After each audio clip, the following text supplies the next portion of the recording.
होता है लूप कितने सेंटीमीटर का बनाते हैं, ये किन किस तरह से कर सकते हैं इसके अंदर, इसको डिसइंफेक्ट कैसे कर सकते हैं। मैं आप लोगों को क्वेश्चन दे रहा हूँ ताकि आप लोगों के ध्यान में क्वेश्चन क्रिएट होंगे। जब पता होगा तो क्वेश्चन आएगा ना पता ही नहीं होगा क्वेश्चन ही नहीं आएगा, आप पूछते जाएं।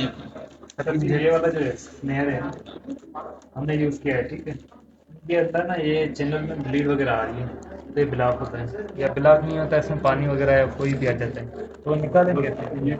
सबसे पहली चीज ध्यान में रखें, ये डिस्पोजेबल स्नेयर है, रीयूजेबल नहीं। वो एक चीज क्लियर होगा, पाकिस्तान की बात कर रहे हैं। हम पाकिस्तान पे आ रहे हैं अपने मुल्क में आ रहे पाकिस्तान हैं। इसके अंदर हाइड्रोजन पेरोक्साइड इंजेक्ट करके थोड़ी देर छोड़ दें, स्नेयर को पुल बैक करके हाइड्रोजन पेरोक्साइड थोड़ी देर छोड़ दें, तो आप जब दोबारा फ्लश करेंगे सारा ब्लड वॉश हो जाएगा। तो वो नीडल से हम आप यहाँ से नीडल अटैच करके इसके अंदर इंजेक्ट कर, यहाँ से नहीं, रॉन्ग साइड से, यहाँ से तो जाएगा ही नहीं, इस साइड से आप इंजेक्ट करेंगे। नीडल भी डाल सकते हैं, नीडल डाल सकते हैं, नीडल डाल के फिर इंजेक्ट कर देते, पहले पेरोक्साइड डाल के छोड़ दें कुछ देर, उसके बाद आप नॉर्मल सलाइन से या डिस्टिल वाटर से किसी से भी वॉश करेंगे। फिर भी इधर ही वॉश करना है, वॉश इधर से ही करना है, वो इरिगेशन बेसिकली होता है, आप डालते जाएंगे और इरिगेशन अंदर से जाएगा वापस भी आ जाएगा, तो आपने कंटिन्यू इसको फ्लश नहीं करना, आएगा वापस इधर से आएगा। और दूसरा, हमारे पास एयर होती है, जो डिसइंफेक्शन रूम होता है ना, वहाँ पे एयर होती है काफी प्रेशर के साथ, और उसके बाद आप एयर प्रेशर देंगे तो सारा क्लियर हो जाएगा। तो प्रेशर किसी के पास नहीं है तो ये प्रेशर अगर नहीं है ना, तो ये बहुत जरूरी है, देखो इंपॉर्टेंट चीज है, ये बहुत जरूरी है, इसका अरेंजमेंट करवाएं अपने डिपार्टमेंट के अंदर। एयर आपके डिसइंफेक्शन रूम के अंदर लाजमी होनी चाहिए, क्योंकि आप जब स्कोप ड्राई करते हैं तो स्कोप ड्राई करने एयर नहीं होगा तो ड्राई नहीं होगा इसको, तो एयर की इंपॉर्टेंस बहुत ज्यादा, अपने अपने हर जगह डिपार्टमेंट में एयर की अरेंजमेंट करवाएं। हैंगिंग के ऊपर काम कर रहा था, मतलब इसको हैंग कर दो बस। ये स्टैंड के बारे में बता दें। स्टैंड, ये बिलरी प्लास्टिक स्टैंड कहलाता है। जी सर। स्टैंड डिफरेंट शेप्स के आते हैं, जी ठीक, एक स्टैंड आता है स्ट्रेट, यस। एक आता है सी शेप, एक आता है डियोडनल बैंड शेप। ये जो स्टैंड है ये डियोडनल बैंड स्टैंड है। डियोडनल बैंड क्यों होता है? जब आप स्टैंड डालते हैं, स्टैंड की माइग्रेशन से बचने के लिए, जो स्टैंड की शेप अगर आप गौर से देखें, ये जाके डियोडनल वॉल को हैंग कर लेती है, तो ये स्टैंड माइग्रेट नहीं होता इनसाइड द डक्ट, डक्ट के अंदर नहीं जाता, माइग्रेशन नहीं होती। ये बहुत अच्छा स्टैंड होता है। सी शेप भी नॉर्मल स्टैंड है। स्ट्रेट जो स्टैंड होता है, नॉर्मली जो बिलरी मिड सीबीडी स्ट्रक्चर होता है, उसके अंदर अगर आप स्ट्रेट स्टैंड डालें तो बहुत आइडिया होगा। यही सर, तो दिस जैसे वो स्टैंड देखा था मैंने 510 का, जी हाँ, अभी दिखाया था अभी ना। देखा था 510 का। कुछ स्टैंड होते हैं हमारे सिंगल पिकटेल स्टैंड्स होते हैं, कुछ स्टैंड हमारे डबल पिकटेल होते हैं। अब उन स्टैंड्स का यूज कहाँ पर होता है? सर ये भी जो स्टैंड होते हैं ये भी ड्यूटीनेस सीबीडी में यूज ये बिलरी स्टैंड है ना, सीबीडी स्टैंड है। कुछ पिकटेल स्टैंड्स होते हैं, जैसे सिंगल पिकटेल होता है, डबल पिकटेल होता है, दोनों स्टैंड के एंड पे पिकटेल बनी होती है। पिकटेल कहते हैं सुअर की दुम को, जस्ट लाइक ए पिकटेल, वो उसकी शेप होती है। तो ऐसा क्यों होता है? अगर हम सिंगल पिक्टेल ऊपर से जो है सिंगल यूज करते हैं, वो हम ऊपर जो पिक्टेल जो बना होता है वो ऊपर छोड़ते हैं, वो पीछे नहीं, नीचे। देखिए पहले चीज समझिए, सिंगल पिकटेल या डबल पिकटेल दोनों चीजें बनी है माइग्रेशन से सेव करने के लिए, ना अंदर माइग्रेशन हो ना बाहर माइग्रेशन। इनसाइड माइग्रेशन को सेव करना तो हम सिंगल पिकटेल स्टैंड यूज करते हैं, जिसके निचले वाला एंड जो होता है पिकटेल होता है, ऊपर स्ट्रेट होता है, यूं शेप होती है तकरीबन स्टैंड की। वो मैंने देखा और जो डबल पिकटेल होता है, उसके दोनों एंड पे पिकटेल बनी होती है, वो अंदर भी माइग्रेट नहीं होता और बाहर भी माइग्रेट नहीं होता। सर जो इसोफिजियल स्टैंड होता है सर, वो भी 2-3 टाइप्स होते हैं कि जैसे काफी टाइप्स होते हैं इसके, जैसे पिकटेल स्टैंड में कवर्ड होता है, अनकवर्ड होता है, हाफ कवर्ड होता है, पार्शियली कवर्ड होता है, और एंटी रिफ्लेक्स स्टैंड्स आते हैं। तो इन सब की placement different types of disease के ऊपर होती है। किस डिजीज के अंदर, जैसे आपके पास कोई ट्रैकियो एसोफेजियल फिस्टुला का पेशेंट आता है, उसके अंदर हम कौन सा स्टैंड यूज करेंगे? कोई एक बंदा आइडिया दे। ट्रैकियो एसोफेजियल फिस्टुला जिसको कहते हैं, यानी ट्रैकियो और एसोफेगस के कवर्ड स्टैंड, कौन सा कवर्ड? ये क्या है, फुली कवर्ड स्टैंड क्यों यूज करेंगे? क्योंकि वो रास्ता फिस्टुला कवर्ड होगा, क्या करते हैं? जो रास्ता है वो ब्लॉक फिस्टुला जो नंबर 1 फिस्टुला को ब्लॉक कर देगा, नंबर 2 जो बहुत ज्यादा इम्पोर्टेंट है वो क्या वो सर रेस्पिरेशन नो सोलन एरिया को नो सॉरी नंबर 1 फिस्टुला को ब्लॉक कर देगा, फिस्टुला हील होता रहेगा। नंबर 2 खाना शाना खाना लग जाएगा वैसे है ना वो पानी मूव नहीं करेगा उसमें नो और फूड माइग्रेशन में कमी होगी। सवाल दोबारा करेंगे। ट्रैकियो एसोफेजियल फिस्टुला में जो स्टेंट हम पुली कर मेटल स्टेंट डालते हैं, ठीक है, उसका डालने का जो पर्पज है फिस्टुला को ब्लॉक कर देता है ताकि उसकी फिस्टुला हील हो जाए, उसका जो फूड पाइप है वो अपना काम करता रहे। दूसरा बहुत इंपॉर्टेंट रोल होता है पुली कवर्ड क्यों, हाफ कवर्ड नहीं, अनकवर्ड नहीं, पार्शियली कवर्ड नहीं, क्यों? कि जो इसोफेगस वगैरह कोई भी हम यूज करते हैं तो ये जो जोर अनकवर से जो है बोला ना, नहीं सकता बात। जो अनकवर है ना हमारा स्टैंड, वो जो हमारा म्यूकोसा वगैरह ना वो ब्लॉक ना नहीं नहीं, इसको हम इजीली रिमूव कर सकते हैं। अगर हम हाफ कवर्ड या पार्शियली कवर्ड या अनकवर्ड डालेंगे ना तो वो रिमूवेबल नहीं होता। तो फुली कवर्ड जो होता है उसको हम रिमूव कर सकते हैं। जल्दी कर सकते हैं। तो फुली कवर्ड के अलावा कोई भी स्टेंट ट्रैकियो एसोफेजियल में नहीं डलवाना है, वैसे फुली कवर्ड अगर मिल रहा हो जैसे हाफ कवर्ड या इस तरह नहीं डलवाना। वो जाके म्यूकोसा के अंदर इंटैक्ट हो जाता है, जब आप उसको रिमूव करने जा रहे होंगे तो वो रिमूव नहीं होगा। हाँ हाँ तो ये एक होता है एंटी रिफ्लेक्स स्टेंट, वो कौन सा होता है? एसोफेजियल मेटलिक स्टेंट के अंदर तो वो कहाँ डाला जाता है? Anti reflux stent. वो pilot G junction G junction G junction, इसका रोल क्या होता है? सर एक लेजी रिफ्लेक्शंस उसकी खत्म नहीं होती, रिफ्लेक्शंस कंटिन्यू रहते हैं। गैस्ट्रिक रिफ्लेक्शन को वहाँ ब्लॉक गैस्ट्रिक आउटलेट इसको वो सॉरी गैस्ट्रिक रिफ्लेक्स जो हो रहा होता है ना उसको तो block रिफ्लेक्स नहीं करता, सेव करता है उसको। अगर रिफ्लेक्स ऐसे ही चलता रहेगा, अगर फूड पाइप ओपन रहेगा, इसका जंक्शन ओपन रहेगा तो रिफ्लेक्स होता रहेगा, वॉमिटिंग इसकी नहीं रोकेगी। पेशेंट सोया होगा तो एस्पिरेट करने का चांस बहुत बढ़ जाता है। सर एक पॉलीपेक्टोमी जब होते हैं हम लोग वो नॉर्मल सलाइन लोग होते हैं इसको लगाना है पहले, वो किस तरह लगाना है सर? पॉलीपेक्टमी जब कर रहे होते हैं वो कौन सा पॉलिप होता है? पहले तो ये पूछे पॉलिप्स की टाइप्स कौन सी होती है, टाइप ऑफ पॉलिप्स क्या होती है? नहीं, टाइप्स ऑफ पॉलिप। सिसाइल और गुड, number 1 sessile, pedunculated, juvenile. 3 types के पॉलिप होते हैं, सिसाइल, जुवेनाइल, पेंडिकुलेटेड। पेंडिकुलेटेड होता है जिसका पेडिकल बड़ा होता है, ऊपर यूं बॉल बना होता है, नीचे इसका पेडिकल होता है, स्टेम बनी हो, पेंडिकुलेटेड होता है। जुवेनाइल थोड़ा सा उभरा हुआ होता है। सीसाइल जो होता है बिल्कुल फ्लैट होता है, उसको निकालना मुश्किल होता है। तो उसका इनका जो सवाल है सीसाइल पॉलिप के लिहाज से कि उसको हम इंजेक्ट कैसे करते हैं। सीसाइल पॉलिप जो होता है उसके हम बेस पे जाके उसकी बेस पे नॉर्मल सिलिंग इंजेक्ट करते हैं, तो वो क्या होता है जो पॉलिप होता है ऊपर के ऊपर आ जाता है। जब ऊपर आता है तो फिर हम उसको ग्रैस्प करके हम उसको कट कर सकते हैं। जिस तरह हम मिकोजा रिसेक्शन करते हैं, सर इसमें कम है या ज्यादा है? इसमें बहुत कम है, सीसाइल में बहुत कम है। अगर आप इंजेक्ट नहीं करेंगे ना तो इसमें प्रोग्रेशन का चांस बहुत बढ़ेगा। बहुत बड़े ब्लीड के सर अगर ब्लीडिंग शुरू कर दे रिमूव करने के बाद हाँ। क्या लगेगा? अगर ब्लीडिंग हो तो ब्लीडिंग देखो किस तरह की होगी, क्या वेसल ब्लीड की है या मिकोजल ब्लीडिंग हुई या जहाँ से डायसेक्ट किया वहां से ब्लीडिंग हुई, ठीक है। वेसल ब्लीड को हम 2 तरह से रोक सकते हैं। हम उसके अंदर एड्रेनालिन वेसल के अंदर नहीं, वेसल की बेस में इंजेक्ट कर देंगे, तो उससे क्या होता है एक टेम्पोनेट इफेक्ट प्रेशर एक पैदा होता है जो कि वेसल को ब्लॉक कर देता है, ठीक। अगर वेसल ब्लीड अगर प्रोमिनेंट हो रही है, उसकी जो वेसल है यानी उभरी भी नजर आ रही है, तो हम उसके ऊपर जाके एंडो क्लिप लगा सकते हैं। 2 तरीकों से वेसल हेमोक्लिप जो होता है, हेमोक्लिप में डिफरेंट साइजेस क्या हम लोग यूज नहीं किए तो ट्विटर में तो पता नहीं था। है नहीं तो ट्विटर में जब पता होगा ना तो मैं आ जाएंगे। जैसे अभी एयर का नहीं पता था डिसइंफेक्शन रूम में एयर होनी चाहिए, अब पता चल गया एयर लगवाओ। हीमोक्लिप का नहीं पता चला। ब्लीडिंग इतनी इंपॉर्टेंट चीज है, एक सस्ती चीज है, 15-20 हज़ार रुपए की प्रोडक्ट है, तो आपकी पेशेंट की लाइफ बच जाती है। तो इसको अपने डिपार्टमेंट में अरेंज करवाओ। और पॉलीपेक्टमी रेगुलर डीएच का प्रोसीजर है, हाँ अभी तो ज्यादा पाकिस्तान में बहुत ज्यादा बहुत ज्यादा है। बहुत ज्यादा हमारे पास में बहुत ज्यादा। अगर मजीद ब्लीडिंग मिकोजल जिसको डायसेक्शन कर दी, सिसाइल पॉलिप है, पूरा पॉलिप उसकी बेस से उड़ा दी है, अब इसकी ब्लीडिंग को किस तरह रोकेंगे? इस पे तो हम इंजेक्ट नहीं कर सकते ना जगह जगह, इसके लिए नहीं, हीमोस्प्रे आता है। स्प्रे वो तो पाकिस्तान में शायद है। नहीं अवेलेबल, पाकिस्तान के अवेलेबल, आप खुद भी बना सकते हैं हीमोस्प्रे। उसका फॉर्मूला मैं आपको दे दूंगा, आप खुद बनाएं इसको। एपीसी भी कर सकते हैं सर उसमें? एपीसी इसमें नहीं कर सकते, एपीसी का इसमें रोल नहीं है, इसमें सिर्फ हीमोस्प्रे का रोल है। आप हीमोस्प्रे करके छोड़ दें उसको, तो उसकी ब्लीडिंग और रुक जाएगी।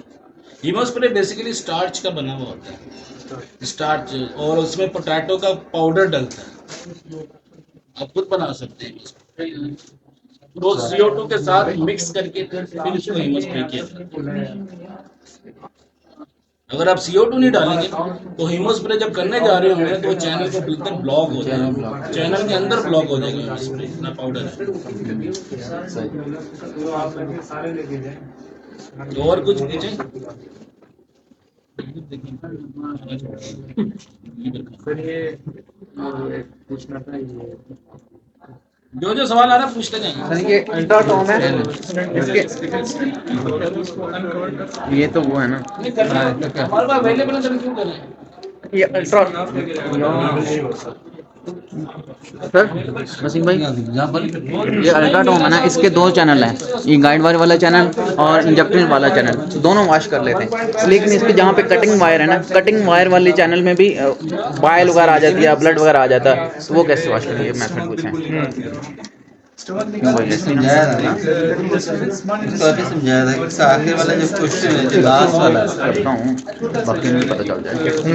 इसका अभी भी समझाया था कि जैसे हमारा लास्ट वाला है, इसमें तो वो नहीं जाएगी हाइड्रोजन, उसमें नहीं जाएगी। बाईपास किया होगा, 1 cc इंसुलिन सिरिंज से जा सकती है, उसी से उसको पुश करके भी थोड़ी देर छोड़ेंगे, फिर उसके बाद उसी सिरिंज से पुश करेंगे सलाइन वगैरह, तकरीबन थोड़ी देर छोड़ने के बाद 20-25 मिनट थोड़ी देर, जब तक वो डाइल्यूट कर देगा सारा उसको, फिर उसको बाद प्रेशर से पुश करेंगे तो उसी से वो वॉश होगा। मुझे एक चीज बताएं सारे मिलके, हम इस एसेसरीज को यूज करने से पहले किस तरह एसेसरीज का इंस्पेक्शन करेंगे? क्या क्या चीजें देखनी होगी इस एसेसरीज को यूज करने से पहले? अगर आपको डॉक्टर कहता है मुझे नीडल नाइफ दो, तो आप नीडल नाइफ देने से पहले नीडल नाइफ को किस तरह इसकी इंस्पेक्शन करेंगे? क्या क्या चीजें करने से पहले करने हैं या ओपन करने से पहले? पहले वाटर से पहले देख के चेक करने, ओपन से पहले भी पैक है, ओपन से पहले ये सारी चीज ये चेक करेंगे, इसका साइज चेक करेंगे, क्या चाहिए, कितना हो, लेंथ, सबसे पहले फिजिकल इंस्पेक्शन होती है, यानी आंख से देखना, ये सारी टच करना किसी चीज को। पैकिंग कहीं आपकी लूज तो नहीं है, नंबर 1।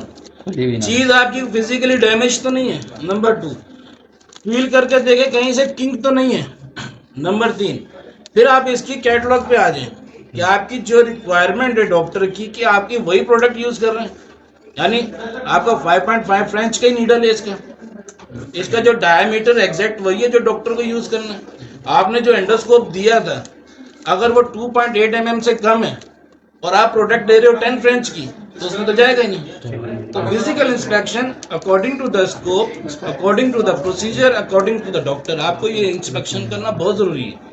अगर आप उठा के कोई भी प्रोडक्ट दे देंगे, वो प्रोडक्ट उसके मुताबिक ही नहीं है, यानी स्कोप आपका छोटा हो, डायमीटर कम है, प्रोडक्ट का डायमीटर ज्यादा, तो आप डैमेज कर देंगे उसको, स्कोप डैमेज होगा। सही बात। तो फिजिकल इंस्पेक्शन करना जरूरी है। उसके बाद इसकी बात आ जाती है इसकी चीज प्रिपरेशन किस तरह करनी है। अब ये नीडल है, इसको किस तरह प्रिपेयर करेंगे? कोई एक बंदा जवाब दे। नंबर 1 इसका जो एलिवेटर दिया होता है इसको आप चेक करेंगे फंक्शनल, ठीक। नंबर 2 फंक्शनल है तो आप इसके लीड लगा के चेक करेंगे काम कर रही है कि नहीं, फिर इसके दोनों चैनल काम कर रहे हैं कि नहीं। अगर ये कर रहे हैं तो फिर आप डॉक्टर को दें, अदरवाइज दें ना, डॉक्टर के सामने आपको शर्मिंदगी करनी पड़ेगी। आगे चलिए। प्राइम करके देंगे सर? आदमी हर प्रोडक्ट विदाउट प्राइम नहीं देते। इवन के जो FNB नीडल यूज करते हैं ना ES बायोप्सी के लिए, उस नीडल को भी before the biopsy normal saline से प्राइम करना चाहिए। सर ये पैक ट्यूब का जो करते हैं वो पैक ट्यूब है, एक आता है बटन, जो पेशेंट था काफ़ी दिन पहले उसको पैक ट्यूब किया हुआ है, तो वो पैक कर रहे थे हम लोग कराची जाएंगे बटन डलवाएंगे, फिर वो उसने बटन डलवा के आया तो फिर उसका फूड नहीं जा रहा, तो बटन का क्या होगा? बटन का फूड एक्चुअली बटन ब्लॉक हो जाता है, उसको सेव किस तरह करना है। बटन को हमेशा एक तो जो हमारा सोडा वाटर होता है उसको यूज करते हैं, सेवन अप यूज करते हैं, या नीम गर्म पानी से उसको हल्के तरह वॉश करते हैं। जैसे आप कुछ खिलाएं उसको नीम गर्म पानी से या सेवन अप से या सोडा वाटर से वॉश करते हैं, फिर वो तो हो तो गया। सेफ रहेगा। फिर हम लोग ने दोबारा ले गए तो वो कह रहे तो जिस डॉक्टर ने डाला उसका साइज चेक नहीं किया, इसका साइज चेक होता है पहले, उसके बाद डलवाई, इसका बटन छूटा ये वो, फिर उस लोग ने इंजी डाला था अच्छा, अंदर। वो फिर उनकी मिस्टेक होगी ना। लेकिन हम लोग डॉक्टर पे गए थे, वो तो फूड दे रहा था उस अभी टाइम जो तो हो बटन रहा का था जो ना। सिलसिला ना बहुत एब्सोल्यूट मॉडल है ये, एब्सोल्यूट प्रोसीजर है ये। जब रिप्लेसमेंट ट्यूब नहीं आई थी, जब बटन आया करते थे, तब तो रिप्लेसमेंट ट्यूब मौजूद है हमारे पास, बैक रिप्लेसमेंट। अभी वो फैमिली पेशेंट है ना, उसका क्या करें? अगर वो फैमिली पेशेंट है, अगर ये बार बार प्रॉब्लम, तो सिलिकॉन कैथेटर डाल दें, पुलिस कैथेटर, तो सबसे बेस्ट है।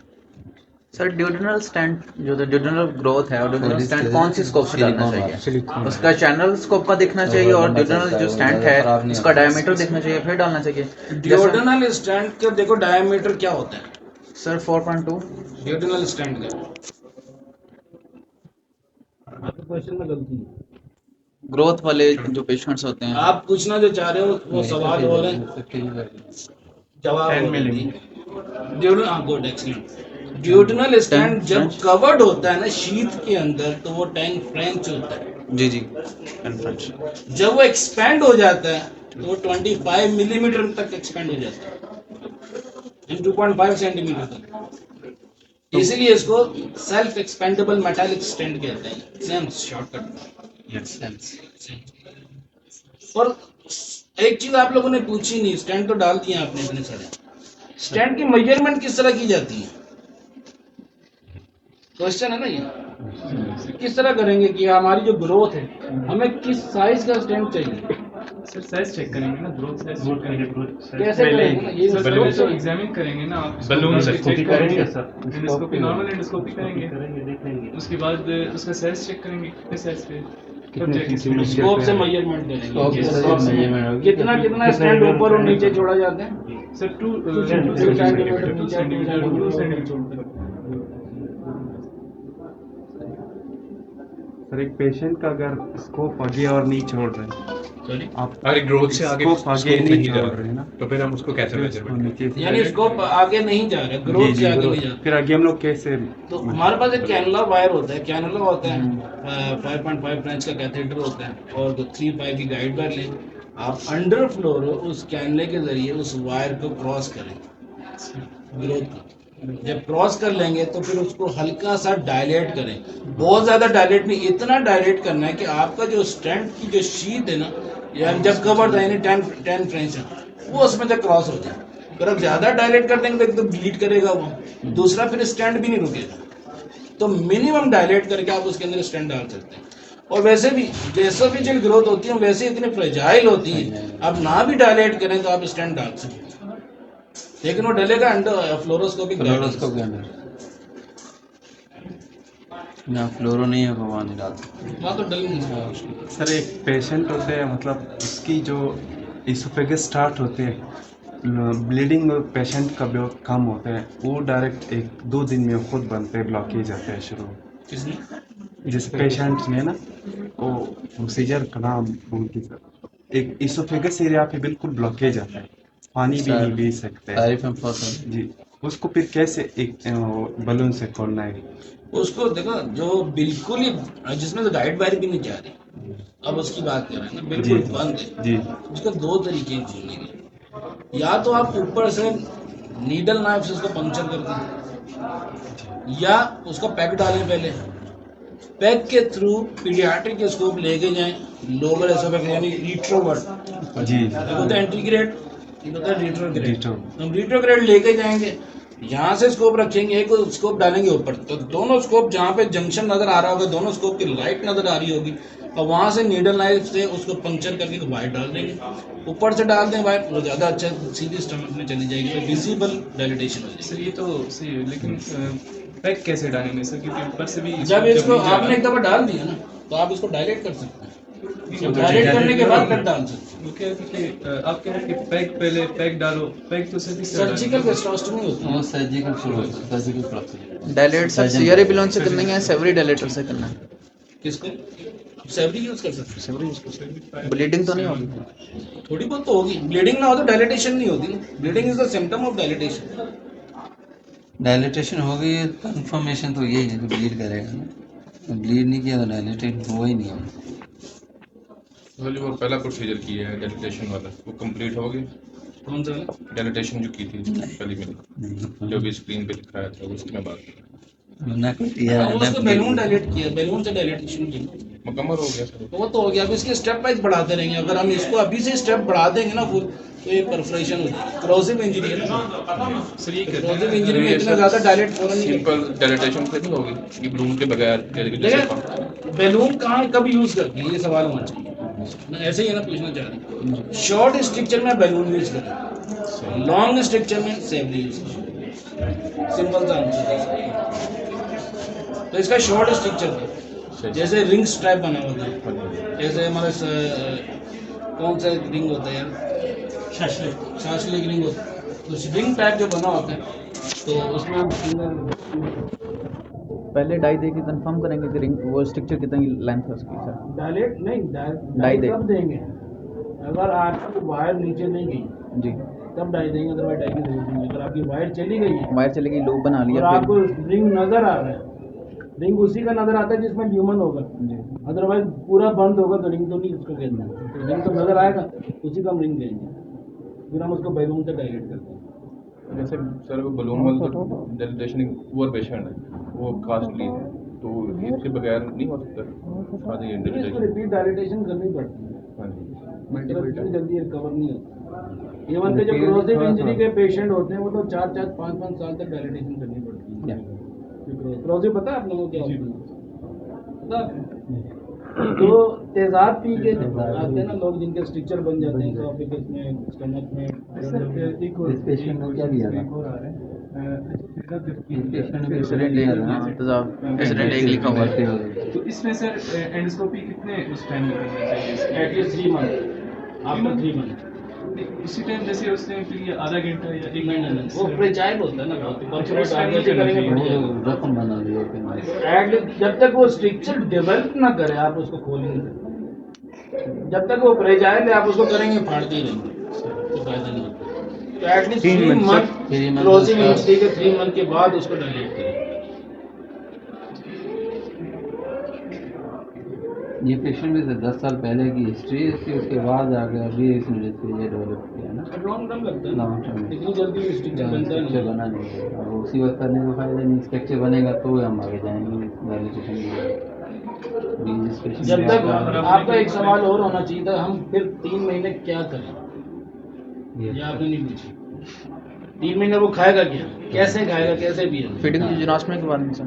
नहीं, फीडिंग की जिम्नास्टिक से पहले का स्टेप देते हैं, उसको हम पीपीआई पे रखेंगे पेशेंट को। एनपीओ रखेंगे, पीपीए? एनपीओ क्यों रखेंगे बेटा? जब वो खाएगा ही नहीं तो हम ड्रिप पे वगैरह फिर भी सब पेशेंट खा लेते हैं कुछ ना कुछ। हम उसको आईवी पीपीआई पे रख लें, स्टार्टिंग में आईवी पीपीआई पे रख लें, जब वो थोड़ा सा लिक्विड इनटेक शुरू होना शुरू होता है उसके बाद आप इसको पे लें, कैप्सूल पे लें। तो पीपीआई करना चाहिए? नहीं, कंटिन्यूस करना चाहिए, 3 मंथ कंटिन्यू करें, जब तो फिर आस्ते आस्ते वो खाना भी शुरू करेगा, फिर खाना बंद होना शुरू हो जाएगा, फिर वो पीना शुरू करेगा, जब पीना बंद शुरू हो जाएगा तो तब के स्ट्रक्चर डाइट हो गया, तो उसको डायलिटेशन की जरूरत नहीं है, फिर हम उसकी सैलरी से डायलिटेशन करेंगे। सर वैसे ये मैंने सुना था डॉक्टर से कि वो कहते कि यार ये कोई कोर्सिव इंजरी वाला आ जाता है, उसको जो है अगर उसके 48 आवर्स पूरे नहीं हुए तो आप एंडोस्कोपी कर सकते हैं। अगर करने का फायदा क्या? पूरे हों तब आप फायदा कोई नहीं करने नहीं। सर जो एंडोस्कोपी किया हो आप एनजी डाल एनजी डाल एनजी ट्यूब डाल दें, एनजी ट्यूब डाल के उसका वॉश करता है, एंडोस्कोपी करके करेंगे क्या? वॉश करने के लिए नहीं है, वो सिर्फ देखेंगे, आप देख ही सकते हो, कुछ नहीं कर सकते, उसका फायदा कुछ नहीं। मैं कहा 3 माह से पहले डायलिटेशन नहीं करेंगे, पेशेंट को कोई फायदा नहीं होगा। 3 माह होने के बाद फिर डायलिटेशन करेंगे, एनजी करेंगे, उसको स्टमक वॉश करते रहेंगे, तो उससे थोड़ा सा ऑरली आप फीड भी देते हैं। उसी से और अगर इसके पाइलोरस बंद हो जाए फिर क्या करेंगे? आप लोगों ने फिर नहीं पूछा। नहीं, डायलेट अभी नहीं करेंगे, 3 माह से पहले डायलेट नहीं करेंगे। अब क्या फीडिंग जिम्नास्टिक में करवा देंगे? फीडिंग ये जिम्नास्टिक बात की पहले करें, बलून उससे पहले क्या करेंगे? स्पीकर खुला है आप उसके अंदर NJ ट्यूब डाल दें, नेजल जेजिना ट्यूब डाल दें, जिसका पायलोरस भी ब्लॉक होने वाला है। NJ ट्यूब डाली रहेगी तो उससे NJ ट्यूब से एक्चुअली फीडिंग तो जाती रहेगी। अगर पायलोरस भी ब्लॉक है, आप NG से फीड देते जा रहे हैं, स्टमक तो भर जाएगा, तो दोबारा एक्सप्लोर करने के लिए। सर जब पाइलोरक है कंप्लीटली बंद, फिर क्या करना चाहिए? अगर कंप्लीटली बंद है तो फिर सर्जिकल जिनोस्टमी या फिटिंग गैस्ट्रोस्टमी की तरफ जाएंगे, उससे पहले तब तक हम उसको ओरली और एंडोस्कोपिकली मैनेज करें। सर्जिकल प्रोसीजर उसके बाद जाने जब टोटली ब्लॉक हो जाए, जब टोटल ब्लॉक हो जाए, जब हम कुछ भी ना कर पाए, फेल हो जाए, फिर उसको तब ले गैस्ट्रिक आउटलेट ऑब्स्ट्रक्शन किसके लिए चेक करनी ये अभी तो बताया नहीं मिशन वो तो उससे कौन से इंजरी से या इससे भी हो सकता है ना, नॉर्मली भी हो जाता है उसको पे डायलिटेशन जैसे अल्सर वगैरह होते हैं। अल्सर में डायलिटेशन नहीं होती, अल्सर में सर अल्सर के बाद अक्सर ही लोग कि उसके बाद अल्सर जब हील होगा ना तो उसके स्ट्रक्चर वैसे नॉर्मल हो जाएगा, ओपन हो जाएगा। अगर आपने अल्सर में डायलिटेशन कर दी तो वो फट जाएगा, परफोरेशन हो जाएगा। तो अल्सर में कभी डायलिटेशन पूरा नहीं, इसको PPI पे रखिए।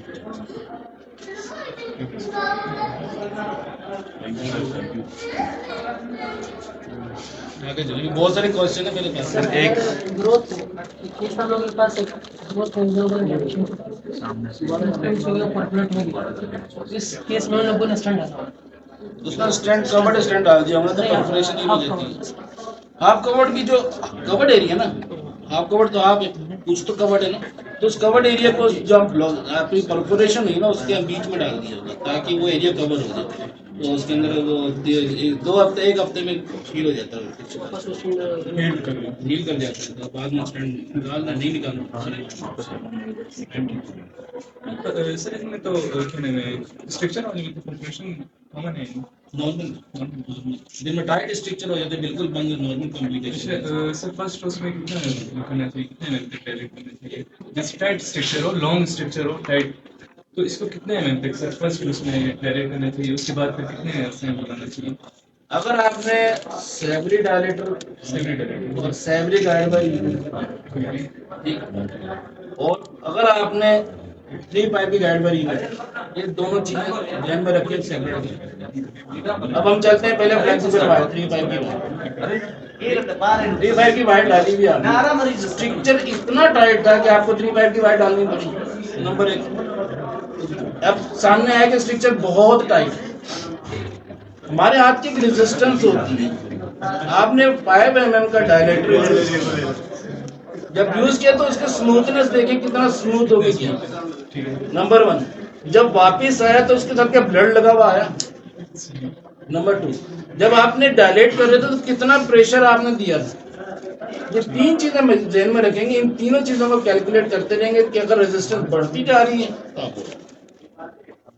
पहले 5 mm करें, फिर अगले वीक में 7 mm करें, फिर अगले वीक में 9 mm करें, फिर 11। अब 11 mm तक जब आप करेंगे ना तो इससे ऊपर जाने में थोड़ा सा टाइम लगेगा, कुछ माह लगेगा, तो फिर 7, 9, 11, 7, 9, 11 तक कुछ महीने तक इसी पे रखना पड़ेगा। फिर जब ये रेजिस्टेंस पैदा हो जाएगी ना इसकी, फिर आप 11 mm से बढ़ना शुरू, तब तक क्या आप 11 mm से नहीं बढ़ेंगे ना, परफोरेट कर देंगे। Tight structure